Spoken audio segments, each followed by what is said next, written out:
مطلب ڈنمارک میں موجود پاکستانیوں نے معاشرت میں اچھی طرح میل خواہی کر لی ہے اور وہ ڈنمارک کی ترقی اور عوامی بہبود کے لیے مدد کر رہے ہیں. ان تمام چیزوں کے ساتھ وہ اپنا پس منظر اور اپنی ثقافت کو ساتھ رکھتے ہیں. مطلب وہ وہاں اپنی ثقافت برقرار رکھے ہوئے جی بالکل. حالانکہ وہاں ان کی یہ کوئی تیسری یا چوتھی نسل ہے. آپ نے ٹھیک فرمایا. اور جو پاکستانی لوگ وہاں پر آئے تھے وہ لگ بھگ 1960 کی دہائی یا پھر 70 کی دہائی میں آئے تھے. یہ گویا کہ پاکستان کی تیسری جنریشن چل رہی ہے. وہ مکمل ایڈجسٹ ہیں اور اپنے کلچر اور اپنے ثقافت کے مکمل حسن کے ساتھ وہ مکمل طور سے ڈنمارک میں آزاد رہتے ہیں اور وہ بہت خوش ہیں. یہ بہت اچھا ہے اور پاکستانیوں کا شکریہ ادا کرتا ہوں کہ انہوں نے ہمیں فخر محسوس کروایا. حتیٰ کہ تیسری نسل نے بھی اپنی ثقافت کو برقرار رکھا ہوا ہے تو بہت خوشی محسوس ہو رہی ہے سن کر. تو یور ایکسیلنسی، ہم جانتے ہیں کہ پاکستان اور ڈنمارک دو قوموں کے طور پر بہت مضبوط تعلقات رکھتے ہیں، دو ممالک کے طور پر، دو قوموں کے طور پر، اور بلحاظ دو طرفہ تجارت جو کافی عرصے سے ہو رہی ہے. اور یہ کوئی تھوڑے عرصے سے نہیں بلکہ کافی عرصے سے چلی آ رہی ہے یہ تجارت. تو کن شعبوں میں ہمیں زیادہ مواقع ملتے ہیں تاکہ ہمارے وہ ناظرین جو یہ شو دیکھ رہے ہیں انہیں معلوم ہو جائے کہ سرمایہ کاری کے کس شعبے میں مواقع موجود ہیں؟ جی ہاں، آپ نے مکمل طور سے صحیح فرمایا کہ ڈنمارک اور پاکستان نے ایک عرصے سے دوستانہ مزاج میں کام کیا اور بڑا وقت کام کیا. اور پچھلے سال ہم نے یہ دیکھا کہ ہماری تجارت بڑھی بھی تھی. ایک بڑی ایکسپورٹ تھی جو ڈنمارک سے پاکستان کی جانب کی گئی تھی اور اس طرح سے پاکستان نے بھی بے حد فائدہ اٹھایا ہے وہ چیزیں بیچ کر، جو کہ بہترین ہے. اور مجھے امید ہے کہ دور حاضر میں ہم اپنی تجارت کو مزید فروغ دیں گے. اور ہماری بہت ساری ڈینش کمپنیز بھی پاکستان میں موجود ہیں جو کہ کہہ سکتے ہیں کہ 50 ہیں جو ڈینش کمپنیز یہاں پر ہیں. ڈنمارک ایک تجارتی ملک ہے اور ہم یقین رکھتے ہیں گلوبلائزیشن پر. ہماری بہت سی کمپنیز ہیں شپنگ کے حوالے سے. آپ جانتے ہیں کہ ڈنمارک جو ہے وہ دنیا میں اپنی ایک خاص پہچان رکھتا ہے شپنگ کمپنیز کے حوالے سے، جس میں سے ایک کمپنی یہاں پر بھی موجود ہے جس کا نام ہے TSV، جو کہ بڑی ویل نون کمپنی ہے. ڈنمارک بہت اسٹرانگ ہے ہیلتھ کیئر کے پیشے میں بھی. تو ہمارے پاس میجر کمپنیز ہیں جو کہ پاکستان میں ہیں، جو کہ مینٹل ہیلتھ کے حوالے سے ہیں اور ڈائبیٹک کے حوالے سے ہیں اور کچھ لائف اسٹائل کے حوالے سے بھی ہیں.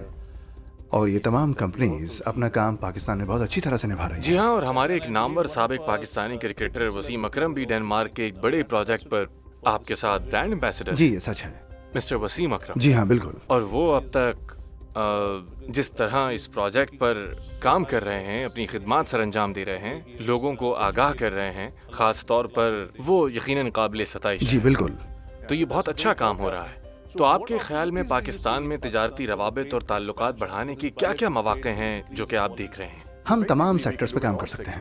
کچھ چیزوں سے میں آپ کو آگاہ کر دیتا ہوں. ہم ٹیک بوم دیکھ رہے ہیں پاکستان میں. ہم بہت سے نوجوان انجینئرز کو دیکھ رہے ہیں، سافٹ ویئر ڈیزائنرز جو کہ پاکستان کی بہت اچھی یونیورسٹیوں سے نکل رہے ہیں. ہر روز، ہر سال کہہ لیجیے آپ. ہم خواہش مند ہیں ایسی کمپنیز کھولنے کی جو کہ soft where development who, app development کے حوالے سے ہو، مختلف اور چیزوں کے حوالے سے بھی جو کہ آنے والے سالوں میں ہم دیکھ رہے ہیں پاکستان کے لیے بالخصوص. اور ساتھ ہی ساتھ ہمیں بات کرنی چاہیے انرجی سیکٹر پر اور انوائرمنٹل سیکٹر پر بھی. اور ڈنمارک کی جو مہارت ہے اس میں تو کسی کو کوئی اختلاف نہیں کہ دنیا میں سب سے جس کو کہتے ہیں کہ ٹاپ پر ڈنمارک کا شمار ہوتا ہے. ہم ایک منفرد پہچان رکھتے ہیں واٹر ٹریٹمنٹ کے حوالے سے، اور ویسٹ ہو یا clean drinking water. Denmark waste handling کے حوالے سے بھی مقبول ہے. اور ڈنمارک بہت اچھا ہے رینیویبل انرجی میں اور انرجی ایفیشنسی میں.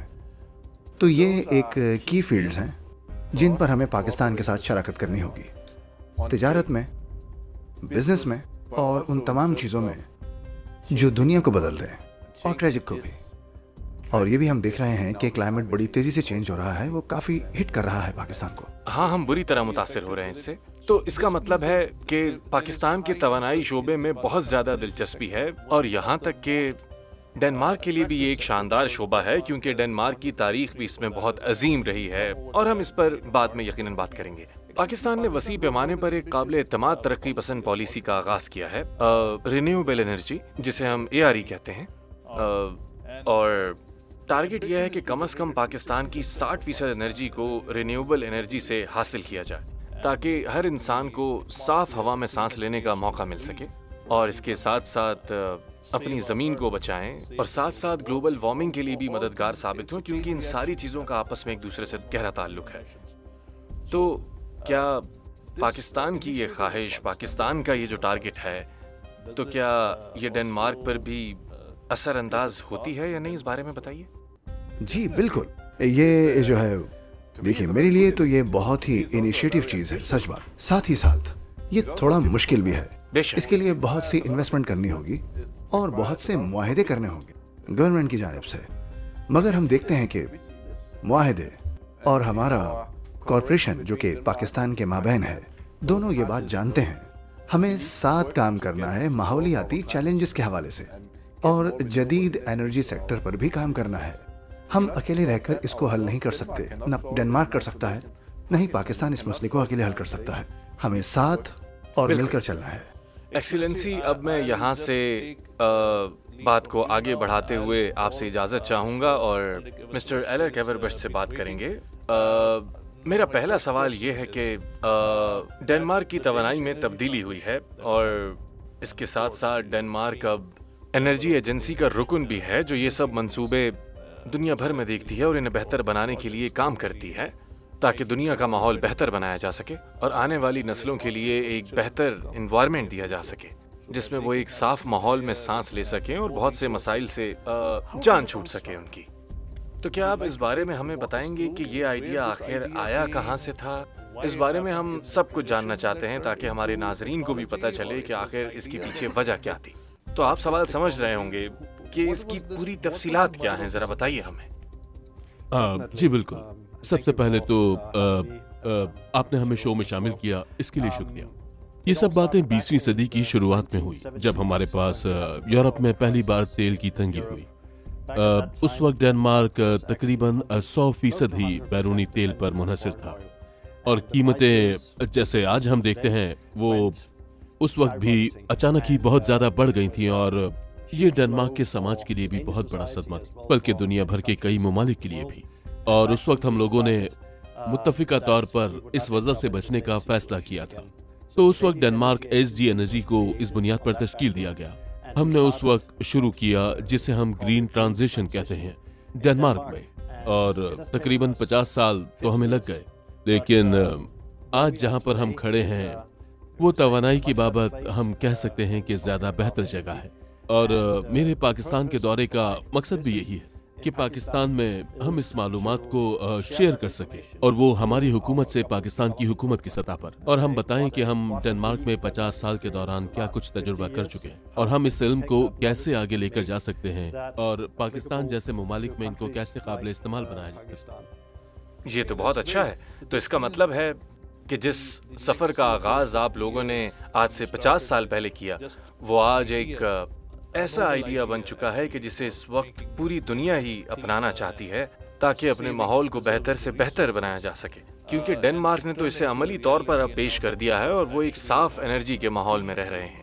تو آپ کو کیا لگتا ہے کہ یہ آپ کے جو آئیڈیاز ہیں، آپ کے جو یہ خیالات ہیں، یہ پوری دنیا تک پہنچنے میں مزید کتنا وقت لگ جائے گا اور اسے عملی طور پر اپنانے میں کتنا وقت لگے گا؟ یہ کہنا تو بہت مشکل ہوگا کیونکہ یہ بڑا پروسیس ہے، لیکن ہمارا عزم یہی ہے کہ جو کچھ ہم نے 50 سال میں حاصل کیا ہے اسے حاصل کرنے میں دوسرے ممالک کو 50 سال نہ لگے، کیونکہ اگر ہم اپنے علم اور تجربے کو شیئر کریں تو ہمیں امید ہے کہ وہ اس سے فائدہ اٹھا سکیں گے اور اپنی آمدنی کو بھی زیادہ ترتیب سے منتقل کر سکیں گے۔ اور موجودہ صورتحال میں یہ بات واضح ہے کہ ہمیں کچھ کرنا ہوگا اور تیزی سے کرنا ہوگا۔ جیسا کہ ہم نے اب تک کی حالت کو دیکھا ہے تو اس سے تو یہ واضح ہوتا ہے، اور میں یہ کہہ سکتا ہوں کہ اس طرح کے منصوبے کسی بھی ملک کے لیے بہت زیادہ اہم ہوتے ہیں، اسی لیے ہم اپنی خوشی سے لوگوں کی مدد کرنا چاہتے ہیں۔ اچھا، یہ تو سن کر بہت خوشی ہو رہی ہے کیونکہ پاکستان بھی یہی چاہ رہا ہے۔ تو اب میں آپ کی طرف دوبارہ آؤں گا۔ ایکسیلنسی، جیسا کہ آپ جانتے ہیں کہ پاکستان میں حال ہی میں سیلابوں نے کس طرح تباہی مچائی اور اس تباہی نے کس طرح ہمارے ملک کو متاثر کیا ہے، اور جب سے یہ شروع ہوا ہے تب سے لے کر اب تک ان تباہیوں میں مزید اضافہ ہوتا جا رہا ہے۔ سب سے پہلے تیز بارشیں ہوئی جن کی وجہ سے بہت سے سیلاب آئے، اور پھر سیلابوں کے بعد جو تباہ کاریاں ہوئی انہیں تو ٹھیک کرنے میں بہت وقت لگے گا۔ اور یہ ان لوگوں کے لیے ایک طویل مشن ہوگا، ان لاکھوں لوگوں کے لیے جو ان سیلابوں سے متاثر ہوئے۔ تو آپ کیسے دیکھتے ہیں کہ یہ سبز ایمیشن فریم ورک، وہ ایگریمنٹ جس پر پاکستان نے سائن کیا ہے، تو کیا یہ ان آفات سے بچانے میں مستقبل میں پاکستان کے لیے کارآمد ثابت ہوگا؟ کیونکہ گلوبل وارمنگ کی بھی سب سے بڑی وجہ تیل اور توانائی کا استعمال اور ماحولیاتی تبدیلیوں کا باعث بن رہا ہے، جو کہ بہت بری طرح سر انداز ہو رہا ہے۔ میں کچھ متاثرہ جگہیں دیکھ کر آیا ہوں اپنے طور سے، اور یہ سب سے پہلا کام تھا میرا جو کہ میں نے پاکستان پہنچتے ہی کیا، کہ بہرحال وہ واقعی ایک بہت بڑا اور بھاری نقصان تھا۔ میں ان تمام لوگوں کے غم میں شریک ہوں اور ان کے لیے نیک خواہشات رکھتا ہوں، ان تمام لوگوں کے لیے جو اس مرحلے سے گزرے۔ اس منظر نے میرے دل کو دہلا دیا۔ ان کی مدد کے لیے ڈنمارک کی جانب سے میں نے جو اقدام ہو سکے کیے، بلکہ UN اور EU انٹرنیشنل آرگنائزیشن سے بھی مکمل طور سے سپورٹ مانگنے کی کوشش کی، اور ساتھ ہی ساتھ ہم نے انہیں 1 لاکھ لیٹر صاف ستھرا پانی بھی ان کو فراہم کیا، جو کہ مکمل طور سے ڈنمارک کی جانب سے تھا، اور ہر ایک دن ملا ہر ایک ضرورت یہ مند بہت کو۔ اچھی شروعات ہے۔ اب ہم دیکھنے جا رہے ہیں اگلے فیز کو، اور وہ مسئلہ ہے ایمرجنسی امداد کا مسئلہ۔ اس میں وقت تو لگے گا، مگر ہمیں آگے کی پلاننگ سے چلنا ہوگا۔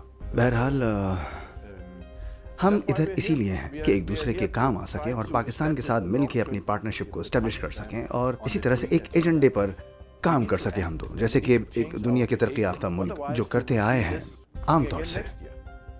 تو یہی وہ بات ہے کہ ہم ساتھ مل کر ان سب چیزوں کا مقابلہ کریں، یہاں اور دنیا بھر کے لیے، بالخصوص کلائمیٹ کے سیکٹر پر۔ ہم مل کر اپنے کام کو بالکل، صحیح اس کی طرح کہیں نہ پائے کہیں سے تو کریں۔ شروعات ہوگی، اور میرے خیال سے شروعات جی۔ ہی سب سے زیادہ معنی رکھتی ہے، اور جی۔ اس کی کبھی نہ کبھی تو شروعات ہونی تھی، اور میرے خیال میں اب نہیں تو کب، کیونکہ پہلے ہی بہت دیر ہو چکی ہے، کیونکہ اس کے نتیجے میں جو تباہ کاریاں ہوئی وہ ہم دیکھ چکے ہیں۔ جی، تو اسی جواب کے ساتھ ایکسیلنسی اب ہم وقفے کی جانب بڑھتے ہیں، اور جلدی وقفے کے بعد ہم واپس آئیں گے۔ تو ناظرین، آپ سب کہیں نہیں جائیے گا، کیونکہ ابھی ہم مزید بات کریں گے گرین انرجی کے بارے میں، اور کس طرح ہم اپنے ماحول کو بچا سکتے ہیں ماحولیاتی تبدیلی سے۔ اور ڈنمارک کے بارے میں کچھ حقائق اور چند چیزوں کے بارے میں ایکسیلنسی سے میں جاننا چاہوں گا۔ تو ملتے ہیں آپ سے ایک شارٹ بریک کے بعد، کہیں مت جائیے گا، ہمارے ساتھ رہیے گا۔ بول ایمبیسڈر کے ساتھ بول ایمبیسڈر کے ساتھ بول ایمبیسڈر کے ساتھ میں پھر سے خوش آمدید، اور ہمارے ساتھ اس وقت موجود ہیں ڈنمارک کے سفیر اور ڈینش انرجی ایجنسی کے گلوبل ڈائریکٹر بھی موجود ہیں۔ پھر سے خوش آمدید، آپ کی آمد کے ہم بہت شکر گزار ہیں۔ اور ایکسیلنسی، تو بریک سے پہلے آپ ڈنمارک کے پلانز کے بارے میں بتا رہے تھے کہ کیسے یہ منصوبے پاکستان کے لیے فائدہ مند ہو سکتے ہیں، خاص طور پر جو حالیہ تباہی ہم نے سیلاب کے بعد دیکھی ان عوامل کے لیے۔ تو ہم بات آگے بڑھاتے ہیں۔ تو میں یہ پوچھنا چاہ رہا تھا کہ ڈنمارک جو کہ گرین فرنٹ رنر ہے اور اس تحریک کو لیڈ بھی کر رہا ہے، کہ کس طرح ہم دنیا کے ماحول کو بہتر سے بہتر بنا سکتے ہیں، کیونکہ ڈنمارک نے ڈیفرنٹ ٹیکنالوجیز کا استعمال کرتے ہوئے سب سے پہلے اپنے ملک میں اس چیز کو رائج کیا کہ ماحول کو بہتر بنایا، اور اب اسے دوسرے ملکوں تک بھی پہنچا رہا ہے جہاں اس کی ضرورت ہے۔ تو آپ کے ملک نے یہ آخر کیسے مقصد حاصل کیا؟ مطلب یہ ایک طرح کی قومی تحریک تھی، یا پھر پوری قوم کو اس سے آگاہ کیا گیا اور انہیں آگے کی جانب بڑھایا گیا، یا پھر یہ صرف اور صرف ایک خیال تھا جسے آگے بڑھایا گیا اور حکومت نے اس پر کام کیا، اور ساتھ ساتھ ڈنمارک کے شہریوں نے بھی بڑھ چڑھ کر اس تحریک میں حصہ لیا؟ تو اس بارے میں ہمارے ناظرین جاننا چاہیں گے۔ جی، انہوں نے کیا، مگر یہ بات آپ جانتے ہیں کہ ہمارے سیاستدانوں کی وجہ سے یہ پائے تکمیل تک پہنچ رہا ہے ایک خاص انداز میں۔ جب ہم نے آغاز کیا اس سفر کا، تجرباتی سفر کا، شروع میں 50 سال پہلے ہمارے پاس انرجی کنزمپشن کی ایک بنیادی لائن تھی، اور آج 50 سال بعد ہم انرجی کی وہی تعداد کا استعمال کرتے ہیں، جبکہ ہماری جو موجودہ معیشت ہے اس سے بہت بہتر ہے۔ تو یہ ہماری کامیابی کی داستان ہے، اور 2 طریقے ہیں جو پہنچ سکتے ہیں گرین ٹرانزیکشن کی ٹرم میں انرجی سیکٹر کے حوالے سے۔ آپ کو کم سے کم انرجی استعمال کرنا ہے، اور آپ کے پاس ہونی چاہیے گرین فیولز بنسبت فوسل فیولز کے۔ ٹھیک ہے، تو جب ہم کم سے کم انرجی کا استعمال کریں گے تو ہمارے تمام گھروں میں، ہماری تمام بلڈنگز میں، تو ہماری انرجی مکمل طور سے صحیح طرح استعمال ہوگی، اور وہ ٹچ کرے گا اس اسٹینڈرڈ کو جس کا میں نے آپ سے ابھی تذکرہ کیا تھا، اور اسی طرز عمل سے ہم کم سے کم انرجی استعمال کر سکیں گے۔ سمجھ گیا۔ یہ ہماری صنعت کے لیے بھی بہتر ہوگی۔ اور جو دوسری بات میں آپ سے کر رہا تھا کہ دوسری فیولز اور فوسل فیولز، آپ کو تیل کم استعمال کرنا ہے، ایسا ہی کوٹ بھی، جبکہ آپ کو استعمال کرنا ہے سولر کا، بایو ماس یوز کرنا ہے، اور ایسا نہیں جیسا کہ ہم ڈینمارک میں یوز کرتے ہیں۔ تو ڈینمارک جو ہے وہ ایک لیڈنگ ملک ہے جو پروڈیوس کرتا ہے ونڈ انرجی بھی۔ اچھا، ہم ونڈ ٹربائنز کے حوالے سے بھی بہت بہتر ہیں، اس کی مانیٹرنگ اور اس کی مینجمنٹ جو کہ ونڈ ٹربائنز سے متعلقہ ہے۔ جی واہ، بہت عمدہ۔ تو اب میں پھر سے ایک بار مسٹر ایلک کی طرف آتا ہوں۔ کیا ڈنمارک کسی بھی طرح پاکستان کی مدد کر رہا ہے جب ہم بات کرتے ہیں کہ آپ یہاں ہیں تاکہ اس علم کو منتقل کریں، اسے آگے بڑھائیں، تو ہم کس قسم کے تعاون کی بات کر رہے ہیں؟ تو ہم اس کے بارے میں مزید جاننا چاہیں گے کہ پاکستانی حکومت اور ڈنمارک کی حکومت انرجی ایجنسی پر کیا بحث و مباحثہ کر رہے ہیں اور کیا خیالات ہیں؟ تو ابھی ہمارے پاس ایک پروگرام ہے جس پر ہماری بنیادی طور پر 3 میدانوں پر ہی توجہ ہوگی۔ ایک میدان ہوگا لمبے عرصے کی منصوبہ بندی، جو کہ آپ بھی جانتے ہیں کہ بہت اہم ہے۔ جب بات ہوتی ہے انرجی کی تو آپ کو لمبے عرصے کی پیشنگوئی کی ضرورت ہوتی ہے۔ بڑی سرمایہ کاریاں انرجی کے حوالے سے ہمیشہ ہی ضروری ہوتی ہیں۔ میرے خیال میں یہ بہت زیادہ ضروری ہے کہ پرائیویٹ سیکٹرز کو بھی اس میں انوالو کیا جائے، اور پرائیویٹ سیکٹر جب ہی شامل ہوتا ہے جب اس کو سیکیورٹی کی یقین دہانی کروائی جائے۔ اس کے بعد ہی پرائیویٹ سیکٹر یہ اندازہ کر سکتا ہے کہ اس نے مستقبل میں سرمایہ کاری کرنی ہے یا نہیں۔ اس معاملے میں گورنمنٹ پر بہت زیادہ ذمہ داری عائد ہوتی ہے۔ اگر گورنمنٹ کے پاس اس کے لیے پلاننگ ہے تو پھر آپ کہہ سکتے ہیں کہ پرائیویٹ سیکٹر ان کی طرف مائل ہو جائیں گے۔ پرائیویٹ سیکٹر دونوں جانب سے؟ ہاں بالکل، دونوں طرف سے، ظاہر سی بات ہے۔ اور اس کے اندر بالکل اسٹیبلشمنٹ کے اندر بھی بزنس ماحول بنانے کے لیے مقامی مضبوطی کا ہونا بھی بہت ہی زیادہ ضروری ہے۔ انرجی سیکٹر میں میرا خیال ہے کہ بین الاقوامی سطح پر بھی تعاون بہت زیادہ اہم ہے، کیونکہ کوئی بھی ملک اسے اکیلا نہیں کر سکتا۔ بے شک، سوائے ڈنمارک کی، کیونکہ آپ نے اسے اپنی طرف سے ہی کیا ہے، اور ایک یہ مثالی چیز ہے کہ ڈنمارک اپنے تجربات پوری دنیا کے ساتھ شیئر کر رہا ہے تاکہ وہ لوگ بھی اس انرجی پر کام کر سکیں، اور ڈنمارک اس وقت پوری دنیا کی طرف مثبت نظر سے دیکھ رہا ہے کہ وہ کیسے پوری دنیا کی مدد کر سکتے ہیں۔ تو اب بات کرتے ہیں کہ آپ نے اپنے ملک کے لیے کون سے مقاصد کے حصول کا تعین کیا ہے، اور ان مقاصد کو کس حد تک آپ لوگوں نے حاصل کر لیا ہے؟